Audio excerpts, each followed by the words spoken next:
मार्ग से। पापी देवराज चल पड़ा मरने के लिए, बाबली में प्राण देने के लिए। उसकी कोई रुचि नहीं थी भगवान में, शिवजी में। अनायास अचानक उसके कानों में भगवान शिव की यह कथा पड़ गई। वो जा रहा था मार्ग से, ब्राह्मण कथा गा रहे थे, उच्चारण कर रहे थे, पारायण कर रहे थे श्लोकों का। जैसे भागवत में भगवान सुखदेव स्वयं शिव ब्राह्मणों के द्वारा गाए हुए श्लोकों से जागृत समाधि से हो गए। समाधि का मतलब मृतदेह जैसा स्वरूप। समाधि में कोई चले जाए तो वो भी मृत जैसा हो जाता है, उसे बाह्य संसार का कुछ सुनाई दिखाई नहीं पड़ता। पर भागवत के श्लोकों से भगवान श्री सुखदेव जी का भी चित्त वापस आ गया और वो जागृत होकर घर वापस आ गए। ऐसे ही ये शिव कथा के जो श्लोक हैं, जैसे ही उस पापी के कानों में पड़े, शिव का एक शब्द, शिव महापुराण का एक शब्द भी मेरे कानों में पड़ जाए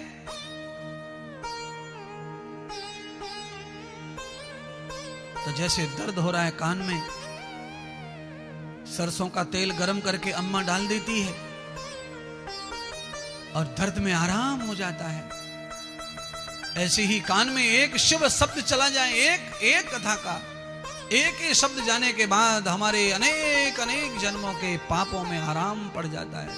इस देवराज ब्राह्मण के कानों में जैसे ही शिव कथा प्रवेश हुई, ये जा रहा था, ये नहीं जानता ये क्या हो रहा है, क्या चल रहा है, कौन क्या बोल रहा है, पर इसके कान में जब कथा चली गई तो कथा ने अपना काम किया।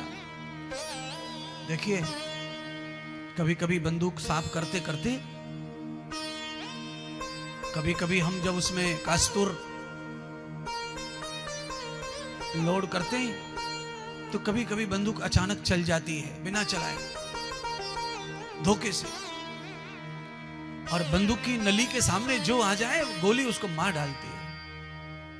और ना तो मारा किसी ने, ना गोली चलाई, गोली स्वयं चल गई और चल करके लग गई निशाने पर, निशाना लगा तो मर गया। ऐसे ही यह शिव कथा बिना चाहे बिना निशाने के भी अगर कान में निशाने पे लग जाए तो ये पाप को मार डालती है, पुण्य को जागृत कर देती है।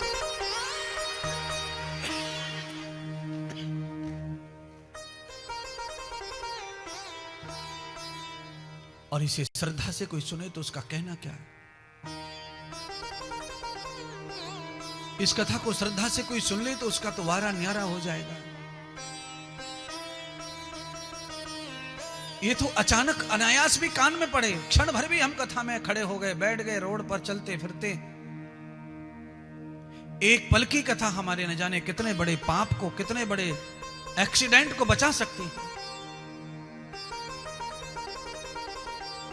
देवराज के जीवन में सिवाय मृत्यु, अकाल मृत्यु के, उस आत्महत्या के सिवाय कोई मार्ग नहीं था उसके जीवन में, क्योंकि संसार में कोई था नहीं उसका।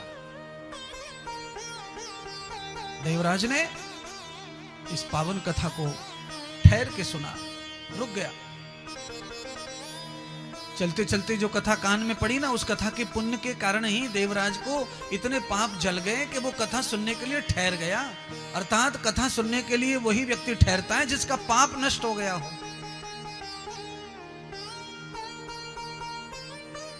जिसके पाप का नाश नहीं हुआ है वो कथा श्रवण के लिए आने की तो बात छोड़ो, वो सोचेगा भी नहीं। सर्वे पाप विनिश्यति, सब पापों का जब नाश हो जाता है तब कथा पल भर की प्राप्त हो जाती है। महाराज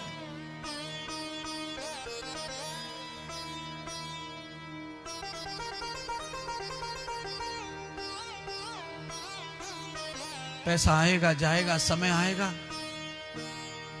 जाएगा, फिर कभी नहीं आएगा। पैसा तो आएगा और जाएगा, पैसा चला गया फिर आ जाएगा, पर समय गया तो फिर नहीं आएगा। इसीलिए समय का कभी दुरुपयोग नहीं करना चाहिए प्यारे बंधुओं।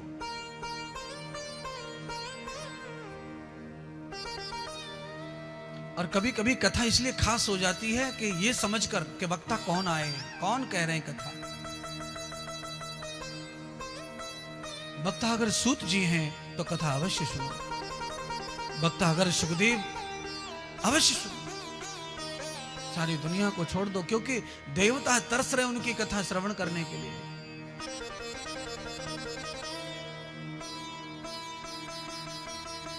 सदगुरु भगवान श्री सूत जी कहते हैं, अरे सौनक जी, अरे 88,000 ऋषियों, आज देवराज जो है आत्महत्या का जो प्लान लेकर के चल पड़ा था, आज उसके मन में से आत्महत्या का प्लान कैंसिल हो गया।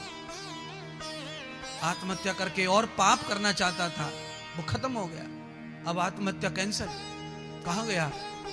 यत्र भूमंडलम तथा वेदश्रुति च कर्णय। जहां पर भूमंडल सजाए थे, देवता स्थापित किए थे, जहां पंडाल पड़े थे, मंडप पड़े थे, और जहां पर महात्मा व्यास आचार्य कथा स्तुति कर रहे थे, यज्ञ आदि कर्म आहूत कर रहे थे, देवराज उस पंडाल की ओर मुड़ गया। दिशा बदल गई महाराज, पल भर में दिशा बदल गई। जा रहा था मरने के लिए और चल पड़ा पांडाल कथा की ओर, दिशा बदल गई। कान में मंत्र पड़े, कान में इतनी देर में पाप उसके नष्ट हो गए, बुद्धि बदल गई, विचार बदल गए। क्यों? ये कथा नहीं, साक्षात भगवान शिव तुम्हारे कान में उतर गए, हृदय में चले गए और बुद्धि को बदल दिया।